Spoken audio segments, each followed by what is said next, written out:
How are you? Welcome back. Welcome. Now we have something different. We're working on this is about greatest motor racing cheats as mechanics, or we can take it as the greatest loophole finders in the world. Now, this takes up. I want to talk about actually Smokey Yunick. Now, he raced Indy and Trans Am, and he's this very clever man. And the things he did with an often high engine, making it turn in a different, anti-clockwise instead of anti-clockwise, and etc. etc. But right now, tonight, I'm going to focus on his NASCAR, specifically the 1968 Chevy Chevelle, which is the gold and black one, the one he is most famous for. But the car never raced. Very surprising, isn't it? Most famous car, and it's never raced. But now this car, incredible stories among this car. But now, so if you take the car as it is, and given that Smokey had the reputation, he had the reputation that he did, and he has said that most of the rules in the 1970s rule books for NASCAR were because of him, that they were there. So, and fair credit there. So, what he had done is he had taken the Chevy Chevelle, taken the chassis, moved it backwards and off to one side, all under the body. So it actually, it wasn't directly visible, but he had moved everything over to one side for better weight distribution. That is, now there was no rules, that said you couldn't do that, because there was some rules among the bodywork, but there was nothing in the rule book that said you can't move the chassis. So he did that because his motto was his things he used to say, one of the things he's saying was that if it doesn't say it if it doesn't say you can't do it in the rule book, then he can do it. So he moved it over. He took the front bumper, made it narrower and lower, so it makes a little air dam. He then took the bottom of the car, the floor. Now, prototype racing cars and sports cars all have a flat bottom floor. Now this all is proven to work and improve performance. He had taken the floor of the Chevelle and lowered it to be flush with exhaust pipes, everything coming out the bottom of the car. It was all flush with the floor, essentially making a flat bottom NASCAR. Pretty cool, right? I mean, but bear in mind, this is all real bending of the rules in the time. Like, it wasn't around for that series, and people, I don't think, had thought of this stuff to try it as yet. So Smokey was really leading the way, as he does. And there's a story that, we all know the story of the fuel tank, the basketball and the fuel tank, where if he made his fuel tank a bit bigger than the rules allowed, filled the ball up with air. They checked it, and it would take over a certain volume, and then they would check it, and it'll be legal. When it got away from technical inspection, deflate the ball, extra, a liter or two in the tank, you can go a bit further.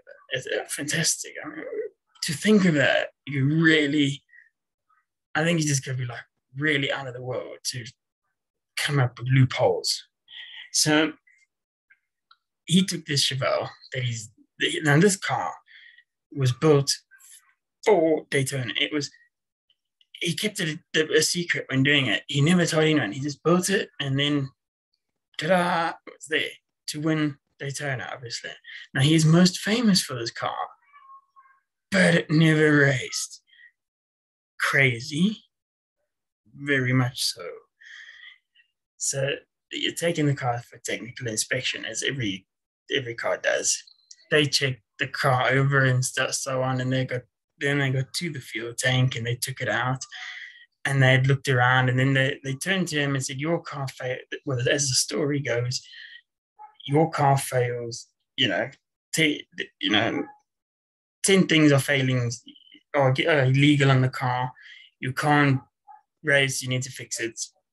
And he got angry, shouted and whatever, and said, make that 11. Got in the car, started and drove it back to his garage in Daytona. beach, and without a fuel tank, obviously. Even better, isn't it? So what he had done, I mean, that's one of the stories. But and what the last straw was, the fuss, was because he had made in the time that, as I've said before, in the time that you had a fuel tank size, but you didn't have the fuel line size from the tank to the engine. Now, he had one 11 feet long by 2 inches in diameter that can hold a lot of fuel in itself if you take it. And that's what the fuss was about. That now, everything's bigger. And bear in mind that he had lowered the floor and et cetera, et cetera. Yeah, just incredible. Another story with him is that with that car, there was an argument about the car and stuff. Now, preceding the race, he got a stock Chevelle, made all the little changes he did to it. A road car, kept it a road car, made the changes, all the little changes that he had done to the race car, to that car, made a template of that, okay? And he had taken that car and parked it in the parking lot of the circuit, not telling anyone.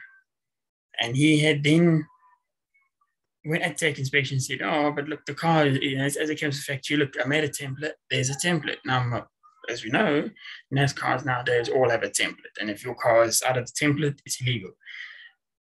Back then, it was a different story. And he had put a template on it. And they said, "Yeah, but hang on, how do we know that your template is correct to a normal Chevelle?" He said, "Well, let's go find it in the parking lot."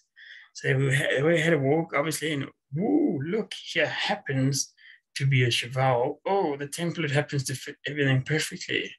Magic. And they let that go. That was, that was his road, that was the road car that he had taken and made all the changes to try and bend the rules. It's incredible, absolutely incredible. Smokey Yunick was definitely ahead of his time and should have had more success. It's very sad, actually, that car didn't get to race, because I think it would have been very dominant as a car.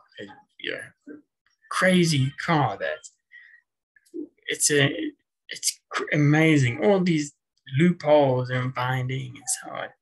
It is incredible. But that's it for this little episode.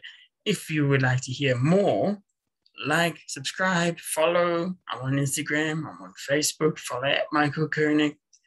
That's a bit of history on Smokey Yunick. Bye.